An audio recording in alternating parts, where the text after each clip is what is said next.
Saudi Arabia, America, இஸ்ரேலுக்கு இடையிலான வார்த்தை மோதல்கள் உச்சம் தொட்டு கொண்டிருக்கு. பாலஸ்தீன மக்களுக்கு ஒரு அறிவுரை சொல்லுகிறார். கடுமையான மோசமான நிலை இன்னும் நாம் சந்திக்கவில்லை. பெரிய யுத்தத்தை சந்திச்சிட்டியே, ஆனால் அதுதான் மோசமான நிலை நினைச்சிடாதீங்க. அதை விட பெரிய மோசமான நிலைகள் கூட உங்களுக்கு வரலாம். சர்வதேச கவனத்தை பெற்றிருக்கக்கூடிய ஒரு செய்தியாக இந்த சகோதரியினுடைய செய்தி மாறி இருக்கிறது. என்ன அந்த செய்தி என்று சொன்னால்,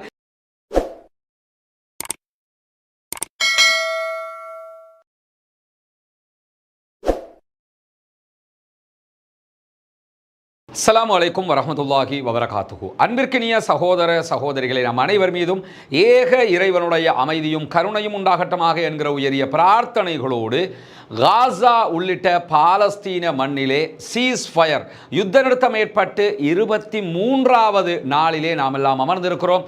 இன்றைக்கும் என்னவெல்லாம் நடக்கிறது என்கிற செய்திகளைத்தான் பார்க்க இருக்கிறோம். காசாவினுடைய விவகாரத்தை பொறுத்தவரையில் யுத்தம் நடக்கும்போது யுத்தமாக நடைபெற்றது.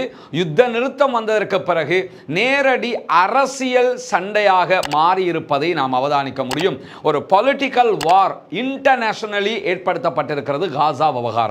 அது எங்கு தொடங்கியது என்றால், டொனால்ட் ட்ரம்பினுடைய காசாவை மொத்தமாக நான் டேக் ஓவர் பண்ண போறேன் என்று அறிவிச்ச இடத்துல இருந்துதான் இந்த பிரச்சனைகள் வியாபிக்க ஆரம்பித்திருந்தது. இந்த பிரச்சனை வரும்போதே நம்ம எல்லாம் என்ன நினைச்சோம்னா, அப்ப காசாவுக்கு யார் இருப்பா, காசா போயிருமே, எல்லாமே இப்படி போய்கிட்டு இருக்குதே என்று நினைத்த நிலையில அல்ஹம்துலில்லாஹ் அல்லாஹ்வினுடைய மாபெரும் கருணையினால அரபு நாடுகளுடைய அப்ரோச்ங்கிறது, அரபு நாடுகளுடைய நடவடிக்கைங்கிறது நம்ம எதிர்பார்க்காத விதமாக மாறி இருப்பதை அவதானிக்க முடியும். அதிலும் குறிப்பாக இந்த விவகாரத்தில் ஈரான் மட்டும்தான் நிற்கிறது என்று நினைத்த நிலையில் யுத்த நேரத்தில் தலையிடாமல் இருந்த சவுதி அரேபிய அரசாங்கம் யுத்தத்திற்கு பிறகான டொனால்ட் ட்ரம்பினுடைய கருத்துக்கு பிறகு மிக உச்சகட்டமாக இந்த விவகாரத்தில், காசா விவகாரத்தில் இன்டர்ஃபியர் ஆகி இருக்கிறத நம்ம பார்க்க முடிகிறது. மிக மிக வரவேற்புக்குரிய ஒரு செயல்பாடாக அவர்களுடைய இந்த செயல்பாடுகள் மாறி இருக்கிறது. இன்றைக்கு என்னவெல்லாம் நடந்திருக்கிறது, காசாவை பற்றிய சவுதி அரேபியாவினுடைய இன்றைய ஸ்டாண்ட் என்ன என்கிற பல விவகாரங்களை தான் இன்னைக்கு நம்ம அலச இருக்கிறோம். அதற்கு முன்பதாக இன்றைக்கு வெளியாகி இருக்கக்கூடிய மிக முக்கியமான ஒரு செய்தி தான், ஆக்கிரமிக்கப்பட்ட மேற்கு கரை வெஸ்ட் பேங்க் பகுதிகளில் தொடர்ந்து துல்கரேம் உள்ளிட்ட பல பகுதிகளிலும் இஸ்ரேலிய ஆக்கிரமிப்பு படைகளால் தாக்குதல்கள் நடத்தப்பட்டு வருகிறது. அங்கு பல பேர் கைது செய்யப்படுகிறார்கள். இன்றைய தினத்தில் 13 பேர் இதுவரைக்கும் கைது செய்யப்பட்டிருக்கிறார்கள் என்கிற செய்திகளுக்கு மத்தியில் இந்த பகுதியை வெஸ்ட் பேங்க் என்கிற பெயரிலிருந்து பெயர் மாற்றம் செய்வதற்கான ஒரு பரிந்துரையை இஸ்ரேலுடைய பாராளுமன்றம் நெசட்டினுடைய இந்த பரிந்துரைக்கான குழு அனுமதித்திருக்கிறது என்கிற செய்திகள் இன்றைக்கு வெளியாகி இருக்கிறது. வெஸ்ட் பேங்க், மேற்கு கரை என்றுதான் அதற்கு பெயர் சொல்லுவார்கள். ஒக்கிபேட் வெஸ்ட் பேங்க், ஆக்கிரமிக்கப்பட்ட மேற்கு கரை என்றுதான் அது அவதானிக்கப்படும், பத்திரிகையாளர்களால் பேசப்படும். இதுக்குள்ளதான் நம்ம பார்க்கிற ஜெருசலம், மஸ்ஜிதுல் அக்ஸா அமைந்திருக்கக்கூடிய ஜெருசலம், ரமல்லா, துல்கரேம் என்று பல பகுதிகள் இருக்கிறது. இந்த பகுதிகளில் பெரும்பாலான ஆட்சியை இஸ்ரேல் கையிலே வைத்துக் கொண்டிருக்கிறது. ஒரு சில இடங்களுக்கு டம்மி பீஸ் மாதிரி பாலஸ்டைன் அத்தாரிட்டி என்கிற பெயரில் மஹமூத் அப்பாஸினுடைய சில பேர் ஆட்சி செய்து கொண்டு இருக்கிறார்கள். இந்த நிலையில தான் இந்த வெஸ்ட் பேங்க் என்கிற பெயரை அவர்கள் உடனடியாக யுதேயா அல்லது சமாரியா என்கிற பைபிளில் இடம்பெறக்கூடிய பெயர்களை கொண்டு அழைக்கப்பட வேண்டும், யுதேயா என்று அந்த பகுதிகளுக்கு பெயர் மாற்றம் செய்ய வேண்டும் அல்லது சமாரியா என்கிற பெயரை சூட்ட வேண்டும் என்கிற பரிந்துரையை முன்வைத்திருக்கிறார்கள். பாலஸ்டைன் அத்தாரிட்டி இதை கண்டிப்பதாக அறிவித்திருக்கிறார்கள். அவருடைய கண்டனம் எப்படிப்பட்டது, எந்த லட்சணத்தில் இருக்கும் என்பது அத்தனை பேருக்கும் தெரியும். அதே நேரம் பாலஸ்தீன விடுதலை போராளிகளும் இதை வன்மையாக கண்டித்திருக்கிறார்கள். சர்வதேச நாடுகள் இது தொடர்பாக இன்னும் கருத்து சொல்லாமல் இருக்கக்கூடிய நேரத்தில் தான் இஸ்ரேலிய குடியேறிகள் இன்றைக்கும் மஸ்ஜிதுல் அக்ஸாவினுடைய இஸ்லாமியர்களுடைய தொழுகை பகுதிக்குள் நுழைந்து மஸ்ஜிதுல் அக்ஸாவினுடைய பகுதிகளை தாக்குதல் நடத்தி இருக்கிறார்கள். அதே போன்று இன்றைக்கும் அவர்கள் தல்முதிக் என்று சொல்லக்கூடிய அவர்களுடைய வணக்க வழிபாடுகளில் ஈடுபட்டிருக்கிறார்கள் என்கிற செய்திகளுக்கு மத்தியில் ஹரேட்ஸ் என்கிற இஸ்ரேலுடைய பத்திரிகை வெளியிட்டிருக்கக்கூடிய அறிக்கையில் வெஸ்ட் பேங்க் பகுதிகளில் இஸ்ரேலிய ராணுவம் தொடர்ந்து தாக்குதல்களை நடத்துகிறது, பொதுமக்களை கொல்கிறது என்று வெளிப்படையாகவே அவர்கள் எழுதியிருக்கக்கூடிய செய்திகளும் இன்றைக்கு வெளியாகி இருக்கிறது. இந்த நிலையில தான் சர்வதேச கவனத்தை பெற்றிருக்கக்கூடிய ஒரு செய்தியாக இந்த சகோதரியினுடைய செய்தி மாறி இருக்கிறது. என்ன அந்த செய்தி என்று சொன்னால், இவர்கள் தற்போது இஸ்ரேலிய இராணுவத்தினால் கொல்லப்பட்டிருக்கிறார்கள், ஷஹீதாகி இருக்கிறார்கள். 8 மாத கர்ப்பிணியாக இருக்கிற நேரத்தில் தான் தாயும் குழந்தையும் கொல்லப்பட்டிருக்கிறது, ஷஹீதாகி இருக்கிறது என்கிற செய்திகள் சமூக வலைதளங்களில் நீங்கள் நிறையவே பார்க்கலாம். இந்த சகோதரியினுடைய புகைப்படத்தை கண்டால் நீங்கள் புரிந்து கொள்ள வேண்டியதுதான், இவங்க வெஸ்ட் பேங்கை சேர்ந்தவங்க, மேற்கு கரையை சேர்ந்தவர்கள். இஸ்ரேல் நடத்துகிற தாக்குதலில் இவர்கள் கொல்லப்பட்டிருக்கிறார்கள், ஷஹீதாகி இருக்கிறார்கள். இங்க இருக்கக்கூடிய கேள்வி என்னன்னு சொன்னா, எங்கேயோ ஒரு மூலையில் ஏதோ ஒரு வகையில் ஒரு பெண் பாதிக்கப்பட்டாலும் பல பெண் உரிமை போராளிகள் ரோட்டுக்கு வந்துருவாங்க, பெண்களுக்கு அப்படி நடந்துருச்சு இப்படி நடந்துருச்சுன்னு வந்துருவாங்க. ஆனா காசாவில் 20,000க்கு மேற்பட்ட பெண்கள் கொல்லப்பட்டிருக்கிறார்கள், படுகொலை செய்யப்பட்டிருக்கிறார்கள் இந்த இஸ்ரேலுடைய யுத்தத்தினால். இன்றைக்கும் கூட அநியாயமாக இந்த சகோதரி கொல்லப்பட்டிருக்கிறார்கள். அது மட்டுமல்லாமல் கிட்டத்தட்ட 8,000 கர்ப்பிணிகள் காசாவில் கொல்லப்பட்டிருக்கிறார்கள், ஷஹீதாகி இருக்கிறார்கள். 25,000க்கு மேற்பட்ட குழந்தைகள் அனாதைகளாக மாறி இருக்கிறது. ஏன் பேச மாட்டேங்கிறாங்கன்னா, அப்ப மனித உரிமைகள் செத்து போயிடுச்சா அல்லது பெண் உரிமைகள் காணாமல் போய்விட்டதா என்கிற கேள்விகள் எழுகிறது. இந்த சகோதரி இன்றைக்கு கொல்லப்பட்டிருக்கிறார்கள், ஷஹீதாகி இருக்கிறார்கள். நமக்கு இருக்கக்கூடிய ஒரு கடமை, அந்த சகோதரியினுடைய மறுமை வாழ்வுக்காக பிரார்த்தனை செய்யுங்கள். அந்த சகோதரிக்காக மட்டுமல்ல, பாலஸ்தீன மக்களுக்காகவும் உலகத்தில் எந்த பகுதியில் யார் பாதிக்கப்பட்டாலும் அவர்கள் மனிதர்கள் என்கிற இடத்தில் நின்று மனித நேயத்தோடு அவர்களுக்காக நாம் ஜனநாயக ரீதியாக குரல் கொடுப்பது நம்முடைய கடமை என்பதையும் இந்த இடத்திலே நாம் புரிந்து கொள்ள வேண்டும். இப்படியான நேரத்தில் தான் இன்றைக்கு இன்னும் ஒரு செய்தியும் வெளியாகி இருக்கிறது. இதுதான் நெட்சாரிம் காரிடோர் பகுதிகளில் இன்றைக்கும் அங்கே இருக்கக்கூடிய மருத்துவர்களும் தொண்டு பணியாளர்களும் இடங்களை தோண்டி தோண்டி என்ன பண்றாங்கன்னா, ஜனாசாக்களை வெளியே எடுத்துக் கொண்டிருக்கிறார்கள். ஜனாசாக்கள்னா பெரும்பாலும் எலும்பு கூடுகள் தான் கிடைத்துக் கொண்டிருக்கிறது. நெட்சாரிம் காரிடோர் பகுதியில் வெகுஜன புதைகுழிகள் என்று சொல்லுவார்கள். ஒரே இடத்துல ஒரு 100 பேர் 150 பேர் 200 பேர்னு அவங்களுடைய ஜனாசாவை போட்டு மொத்தமாக இஸ்ரேல் புதைச்சிருப்பாங்க. அப்படிப்பட்ட ஜனாசாக்களை தோண்டி எடுக்கிற வேலைகளை நெட்சாரிம் காரிடோர் பகுதிகளில் இன்றைக்கும் செய்து கொண்டிருக்கிறார்கள். அதில் இருந்து இன்றைக்கு 16 ஜனாசாக்கள் வெளியிலே மீட்கப்பட்டிருக்கிறது, உடல்கள் எடுக்கப்பட்டிருக்கிறது என்கிற செய்திகள் வெளியாகி இருக்கக்கூடிய நேரத்தில் தான் நெட்சாரிம் காரிடோர் பகுதிகளில் இருந்து சண்டே மொத்தமாக இஸ்ரேலிய ஆக்கிரமிப்பு ராணுவம் வெளியேறி இருக்கிறது என்கிற செய்திகளை நாம் பார்த்திருக்கிறோம். இங்க நீங்க பார்க்கக்கூடிய காட்சி ஜூன் மாதம் 4ஆம் தேதி 2023 நெட்சாரிம் காரிடோர் பற்றிய புகைப்படத்தை தான் நீங்க பார்க்குறீங்க. இதில் நீங்க பார்க்கலாம், சனட் அல் ஜசீராவினுடைய உண்மை சரிபார்ப்பு ஊடக பகுதியாக இருக்கக்கூடிய சனடால தான் இந்த காட்சி எடுக்கப்பட்டிருக்கிறது. இங்க பாருங்க, இந்த புள்ளியில் இருக்கக்கூடிய பகுதி தான் நெட்சாரிம் காரிடோர். இதுக்குள்ள தான் அவங்க தங்களுடைய ராணுவத்தை கொண்டு வந்து வச்சிருந்தாங்க. அப்படி இருக்கிற நேரத்தில் இந்த பகுதிகள் எல்லாம் நிறைய கட்டிடங்களோட காட்சி தரக்கூடியதை நீங்க பார்க்க முடியும். இது எப்போ எடுக்கப்பட்டதுன்னா 2023 ஜூன் மாதம் 4ஆம் தேதி, 2025 ஜனவரி மாதம் 24ஆம் தேதி நெட்சாரிம் காரிடோர் எப்படி இருக்கிறது என்பதை பாருங்கள். மொத்தமாக எல்லா பகுதிகளும் அழிக்கப்பட்ட நிலையில் தான் இந்த பகுதி இருக்கிறது. இப்படியான நேரத்தில் இந்த நெட்சாரிம் காரிடோர் பகுதிகளில் இருந்து இஸ்ரேல் வெளியேறி இருக்கிறது. சரியாக 50வது நாளில் இங்க இருக்கக்கூடிய பிலடெல்பி காரிடோர் பகுதிகளில் இருந்தும் இஸ்ரேல் வெளியேற வேண்டும் என்பதுதான் நிபந்தனையாக இருக்கிறது. பிலடெல்பி காரிடோர்ங்கிறது இங்க ரஃபா, நீங்க பார்க்குறது தான் காசா. காசாவில் வடக்கு காசா, நார்த் காசா இங்கே இருக்குது, சவுத் காசா இங்கே இருக்குது, கான் யூனுஸ் ரஃபா.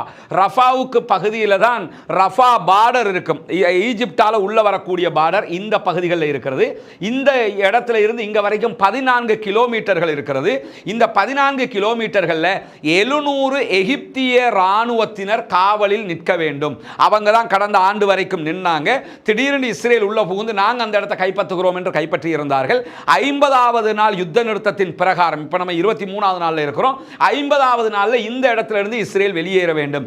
அப்படி வெளியேறுகிற பட்சத்தில் 100% யுத்தத்தில் தோற்றுவிட்டார்கள் என்பது மீண்டும் மீண்டும் உறுதியாகிவிடும். அப்படி வெளியேறுவதாக தற்போது அவர்கள் ஒப்பந்தத்தில் சொல்லி இருக்கிறார்கள் என்பதையும் நாம் இந்த இடத்திலே புரிந்து கொள்ள வேண்டி இருக்கிறது.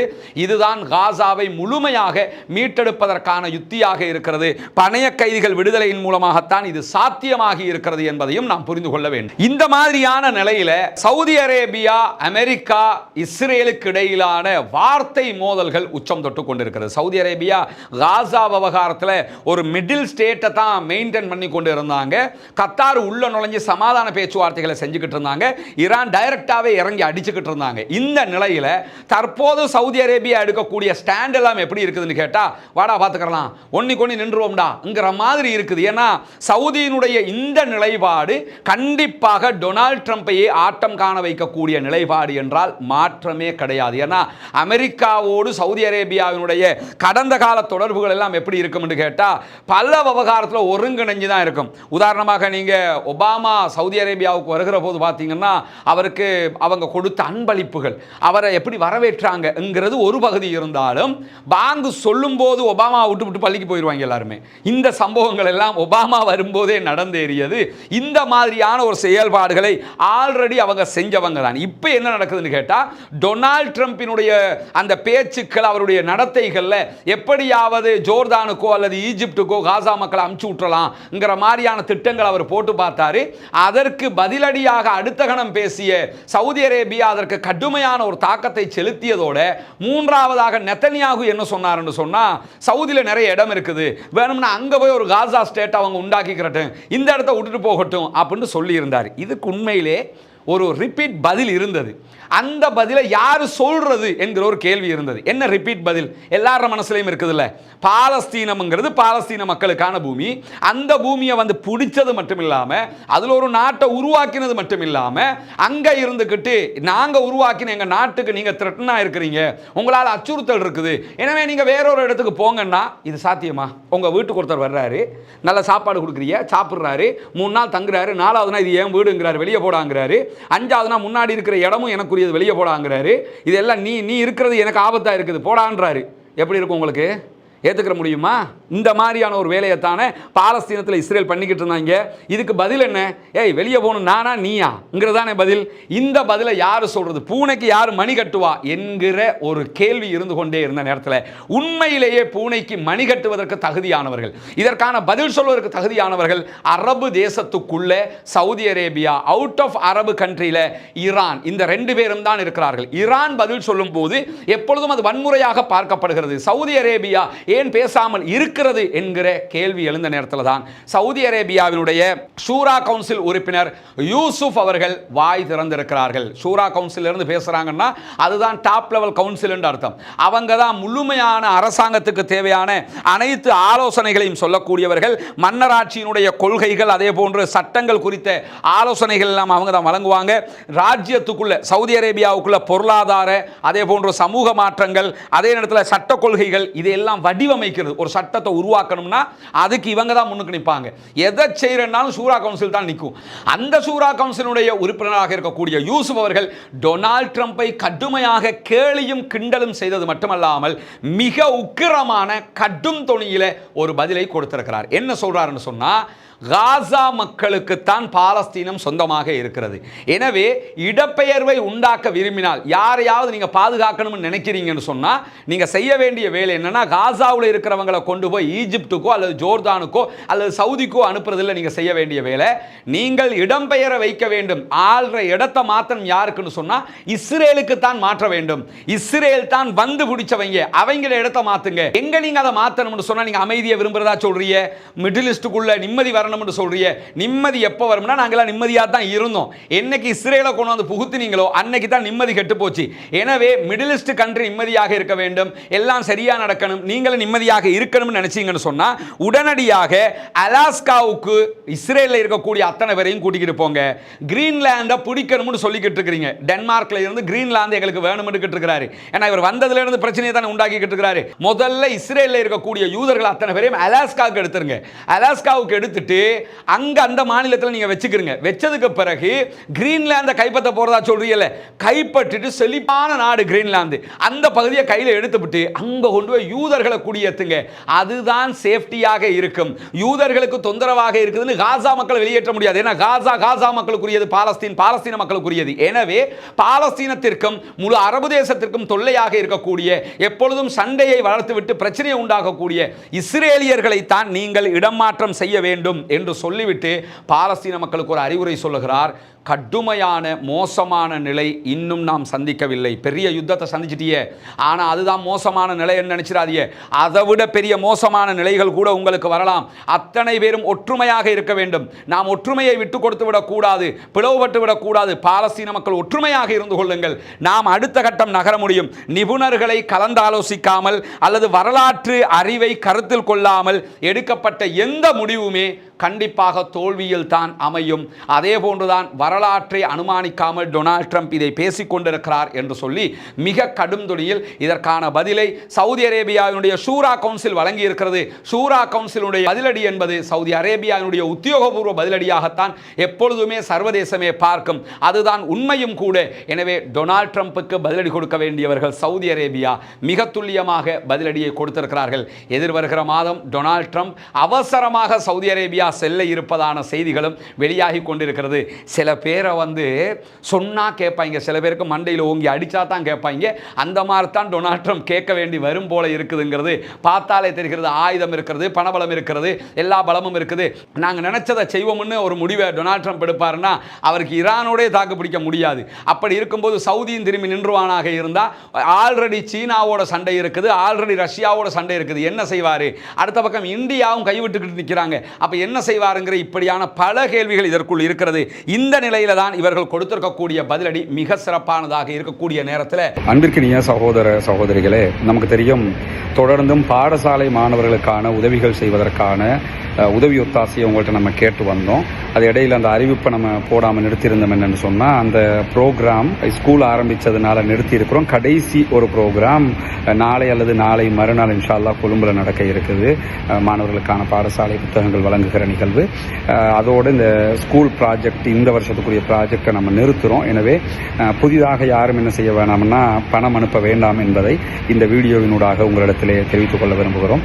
ஜஸாக்குமுல்லாஹு கைர். இதற்காக உதவி செய்த அத்தனை பேருக்கும் அல்லாஹு தஆலா நாளை மறுமையிலே உயர்தரமான ஜன்னத்துல் ஃபிர்தௌஸை தர வேண்டும் என்று சொல்லியும், அதே போன்று இதற்காக உதவி செய்த அத்தனை பேருக்கும் சதகத்துல் ஜாரியாவினுடைய நன்மைகள் வந்தடைய வேண்டும் என்றும் பிரார்த்தனை செய்கிறோம். அத்தனை மாணவர்களும் உங்களுக்காக பிரார்த்தனை செய்வார்கள். உடனடியாக அரப் லீகினுடைய மாநாட்டை கூட்டுங்கள் என்று சொல்லி நேற்றைய தினம் ஈரானுடைய வெளிவிவகார அமைச்சர் ஈரான் சார்பாக கோரிக்கை முன்வைத்திருந்தார். அரப் லீகினுடைய செக்ரட்டரிக்கு நேரடியாக அவர் பேசியிருந்த நேரத்தில் அரப் லீகினுடைய உச்சி மாநாடு, பாலஸ்டைனுடைய நெக்ஸ்ட் என்ன, அடுத்தது என்ன என்பதை பற்றி ஆராய்வதற்காக எதிர்வருகிற 27ஆம் தேதி ஈஜிப்டினுடைய தலைநகர் கெய்ரோவில் கூட இருக்கிறது என்கிற உத்தியோகபூர்வ செய்திகள் வெளியாகி இருக்கிறது. இது பாலஸ்தீனத்திற்கான அரபு தேசத்தினுடைய ஒற்றுமையை பறைசாற்றுவதாகவும், நாங்கள் எப்பொழுதும் பாலஸ்தீனத்தோடு நிற்போம் என்பதை உறுதிப்படுத்துவதற்காகவும், பாலஸ்தீனம் தனி நாடாக அங்கீகரிக்கப்பட்டால் மட்டும்தான் தீர்வு என்பதை ஒட்டுமொத்த அரபு தேசமும் அகில உலகத்திற்கும் சொல்லுவதற்கான ஒரு முடிவாக அமைய இருக்கிறது என்று சொல்லி இன்றைக்கு அரப் லீகினுடைய ஜெனரல் செக்ரட்டரி வெளிப்படையாக அறிவித்திருக்கிறார். உண்மையிலேயே அல்லாஹ் அவர்களுக்கு ரஹ்மத் செய்ய வேண்டும், அல்லாஹ் அவர்களுக்கு அருள் புரிய வேண்டும். இப்படியான ஒரு முடிவைத்தான் முழு சர்வதேச உலகமும் முழு மனிதநேயத்தை நேசிக்கக்கூடியவர்களும் எதிர்பார்த்தார்கள். அரபு தேசங்களுடைய இந்த போங்கு பாலஸ்தீன விவகாரத்தில் தற்போது பாராட்டுக்குரியது, மகிழ்ச்சிக்குரியது. படிக்கும் போதே ரொம்ப சந்தோஷத்தை ஏற்படுத்தக்கூடிய ஒரு செய்தியாக இருக்கிறது. அதுதான் உங்களோடும் பகிர்ந்து கொள்கிறோம். அல்லாஹ் அவர்களுக்கு அருள் புரிய வேண்டும் என்று பிரார்த்தனை செய்யுங்கள். பாலஸ்தீன மக்களுக்கான விடிவு காலமாக கூட இது மாறுவதற்கான வாய்ப்பு அதிகம் இருக்கிறது. இந்த நிலையில தான் காசாவில் இருக்கக்கூடிய பாலஸ்தீன சுதந்திர போராட்ட குழுவினுடைய தற்போதைய தலைவராக செயல்பட்டு வரக்கூடிய கலீல் அல் ஹையா அவர்கள் ஈரானிலே ஈரானுடைய ஆட்சி கைப்பற்றப்பட்டு புரட்சி வெடித்து 46வது ஆண்டு நிறைவு விழாவிலே கலந்து கொண்டு பேசியிருக்கிறார். அதிலே பேசியிருக்கக்கூடிய பாலஸ்தீன விடுதலை அமைப்பினுடைய தலைவர் கலீல் அல் ஹையா அவர்கள் ஈரானுடைய ஜனாதிபதி உள்ளிட்ட தலைவர்கள் பல படைக்கல தளபதிகளை எல்லாம் முன்வைத்துக் கொண்டு பேசும்போது மேற்கு நாடுகளும் அமெரிக்கா, அதே போன்று ஜனாதிபதி டொனால்ட் ட்ரம்ப் உள்ளிட்டவருடைய காசா பகுதிக்கான அனைத்து திட்டங்களும் அழிந்து விட்டன. நாங்கள் காசாவை எங்கள் கட்டுப்பாட்டில் வைத்துக் கொண்டிருக்கிறோம். இது இந்த யுத்தத்திலே எங்களுக்கு கிடைத்த வெற்றியாக இருக்கிறது, நமக்கு கிடைத்த வெற்றியாக இருக்கிறது, பாலஸ்தீனத்துக்கு கிடைத்த வெற்றியாக இருக்கிறது என்று பேசியிருக்கக்கூடிய செய்திகள் இன்றைக்கு வெளியாகி இருப்பதை நாம் பார்க்க முடிகிறது.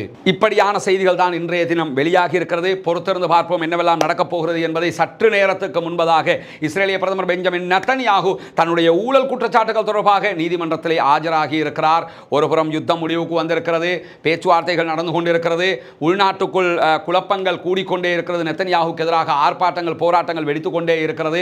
அக்டோபர் 7 ஆய்வறிக்கை தேவை என்று சொல்லி எதிர்க்கட்சிகள் கோரிக்கை விடுத்துக் கொண்டிருக்கின்றன.